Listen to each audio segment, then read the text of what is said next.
Hey guys, I realize it has been a super long time and I'm really sorry about that. I wasn't planning on being gone for so long. I'm not going to go into details here, maybe in a vlog where I'll also go over the schedule for the foreseeable future. But long story short, I'm working 2 jobs right now and being an adult sucks. Instead, I'd rather get straight to the point and look at the 2 movies we're comparing today. Secret of Kells and Song of the Sea. If I could use one word to describe both of these films, it would be captivating. The kind of movies that put a spell on you for the duration and grab your attention from the first few seconds. Beautifully animated, gorgeous music, interesting designs, creative storytelling, these movies are so freaking pretty. Created predominantly by Cartoon Saloon and directed by Tom Moore, these films have both been received very well by critics and audiences, and for good reason. And now we're going to compare them. I'm gonna be honest, I don't want to do it. I don't want to do it. I don't want to choose between these 2 films. But I am a professional-ish, so roll the thing.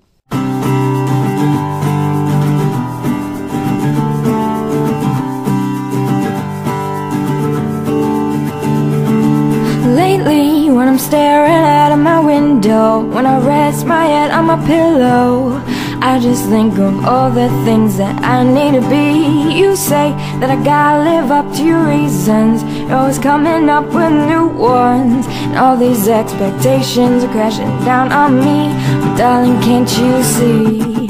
I may talk a little too much, I may get a little out of touch. I'm a little crazy and I'm not around enough. I may play a little too rough, I may get a little bit wound up. I'm a little lazy and I tend to interrupt. But lately I've been thinking that it's you that doesn't measure up.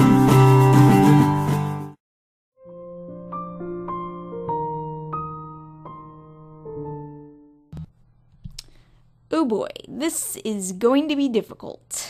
The animation in both of these films is noteworthy for how incredibly beautiful and unique it is. The Secret of Kells art style was inspired by a lot of sources. Studio Ghibli, Disney, The Thief and the Cobbler, as well as Samurai Jack and Genndy Tartakovsky. It uses a lot of abstract designs, sometimes getting rid of a tangible background, playing around with dimensions and vantage points, and occasionally going completely abstract. Song of the Sea is similar, but the art style is a little bit more consistent, for lack of a better word. Though it still uses a lot of what made Secret of Kells unique, it does feel a lot more like, well, it kind of feels like Irish Studio Ghibli. Everything feels like it belongs in the world. With Secret of Kells, you get the impression that half of what you're seeing might be like the character's interpretation of something rather than what's actually there. I think this is more of a case of personal preference, honestly. Song of the Sea feels more polished, while Kells feels more abstract and experimental. That said, if we're talking just animation, unattached from the story or anything else, I'm gonna give the point to Secret of Kells, because of its creativity and editing. It does more with its animation, even if you sometimes get the impression that it does so out of necessity and even perhaps financial limitations. It's still creative and incredibly pleasing to the eye. The work of angels.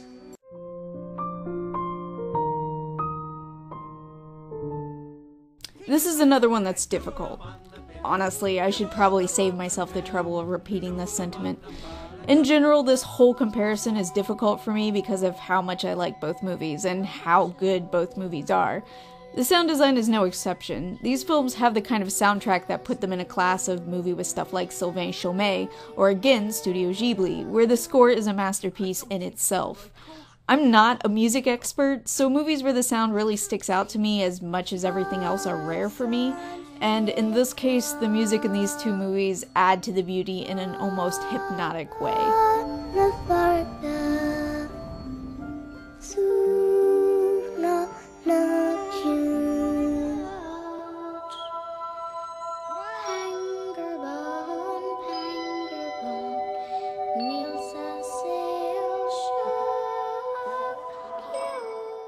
A lot of the music in Kells is understated, but Aisling's song is definitely a standout. Every time I watch that scene, I watch it slack-jawed. Having said that, I think the soundtrack does stand out a little more in Song of the Sea, perhaps for obvious reasons. Well, there's no perhaps about it, the movie is called Song of the Sea. I mean, the Selkie song is an important focus of the film. Even looking past that, though, the score itself is gentle and beautiful throughout. Like, I remember watching the scene where the two main characters are walking home and just being taken with how pretty the musical accompaniment was. But mostly, the heavier focus on music in this film is what puts it over the edge.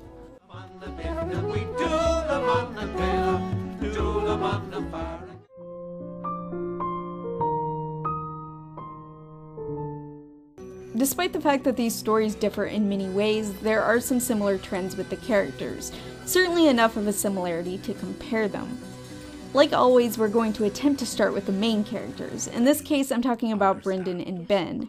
Now, you could argue that Song of the Sea has two main characters, but it'll be easier to break it down like this. Brendan lives in a remote forest behind a fortress that is under construction in preparation for Viking attacks. This is overseen by his strict uncle Kellic.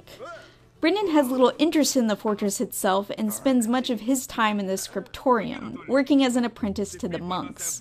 When a famed illuminator, Brother Aidan of Iona, arrives in Kells, Brendan is drawn to him and his book, which is said to turn darkness into light. Aidan enlists his help to finish the book, which leads Brendan to doing a series of tasks that take him outside of the wall. Brendan's a likable character. He's kind-hearted and mature for his age, while still having some nice kid moments. I will say at times he is a bit bland. He doesn't really have much of an arc, and part of this is, I will admit, probably because Secret of Kells is not a particularly lengthy film. But because of this, he comes off as a little too perfect, maybe? He's not an exceptionally complex character. He falls under a pretty familiar archetype, growing up in a strict environment and wanting more out of his life. Ben is a more typical kid, and kind of a brat for the good portion of the movie, actually. Although he is a brat for very specific reasons. Namely, he's a jerk to his little sister Saoirse because he blames her for his mother's death. After she was born, their once happy family was reduced to him, her, and his emotionally broken father. And even though it isn't her fault, he's a kid and doesn't see it that way. It's easy to be annoyed with him at first, given that Saoirse is just a small child and doesn't deserve his hatred, but at the same time, it's believable that a kid would behave this way, and it does give him a lot of room to grow by the end of the film. It's for this reason that while I feel like Brendan is a more instantly likable character, I actually think Ben is better written. Point goes to Song of the Sea. Next is Aisling and Saoirse, two characters who perhaps don't match up perfectly, but well enough. Aisling is a forest spirit that saves Brendan multiple times during their first meeting. Seriously, she saves his life like 3 times. Despite this, and despite being a bit haughty and cold at first, she takes to Brendan and they become friends. And she continues to help him throughout the movie, which is awesome because Aisling turns out to be a pretty powerful ally. Saoirse is Ben's little sister. She's also what is referred to as a Selkie in Irish mythology, or rather her mother was a Selkie and she's half human because of her mother. Basically, Selkies are women, or men I guess too, who live in the ocean as seals and take on human forms on land. Occasionally the women marry human husbands who may or may not know they're Selkies, they have kids, and then often return to the sea and never come back. There's more to it, but in an effort to get back to the comparison, you can look that up in your spare time if you like. Saoirse is a mute for much of the film and is in kind of an opposite role of Aisling, as Ben frequently has to come to her rescue, but then she's also like 6, so I guess that's understandable. She's actually a pretty passive character for much of the movie. She gives off the impression of someone who isn't necessarily clueless, while also being sort of simple and dazed, although this too could be because she's a small child. While I like both characters, I do prefer Aisling as she comes off as both a powerful being and a spoiled child, allowing for a lot of charm and humor, and because her personality is so big, this balances out Brendan's more modest personality. So the next couple of comparisons are going to be a little trickier, even though some of them do match up pretty well. Kellic and Connor, for instance, as stubborn but well-meaning guardians that nearly screw everything up but come around in the end. Both are interesting and flawed and stand out as characters despite not being the focus for most of the movie. Pengurbon and Ku, who both act as animal companions that play pretty substantial roles. Both seem to have a strange intelligence about them despite being ordinary animals, and both wind up being used by a magical entity to help the main characters. The rest of the side characters, however, are not as easy to match up, sadly. Aiden is a big part of Secret of Kells and is a very interesting character, but there's really no one person to compare him to in Song of the Sea. I think the closest you could come is, well, basically all of the fairies Ben and Saoirse run into during their adventure, who help them in various small ways. Meanwhile, the villain in Secret of Kells doesn't really have a character. It's just Vikings. The way they're portrayed, they don't even feel like humans, whereas the villain in Song of the Sea, Matcha, feels very much like a Studio Ghibli villain, aka an evil witch, but actually not really. She takes people's negative emotions away, including her own, so that they don't have to feel them, but in doing so, she turns them to stone. Her first victim had been her son, McLear, who she turned into a mountain so he wouldn't have to feel sorrow anymore. She's defeated when Ben and Saoirse break the bottles containing those emotions, which allows her to feel her own sorrow and pain again. In addition to this, there's a fascinating parallel between her and Ben and Saoirse's grandmother, as well as Connor and McLear. The four characters even have the same voice actors. So this is how I'm going to break it down. Side characters win in Secret of Kells because Aiden, Suck, and Pengur are more interesting and lend more to the story than in Song of the Sea. And villain wins in Song of the Sea because Matcha is vastly more interesting than evil, unstoppable Vikings.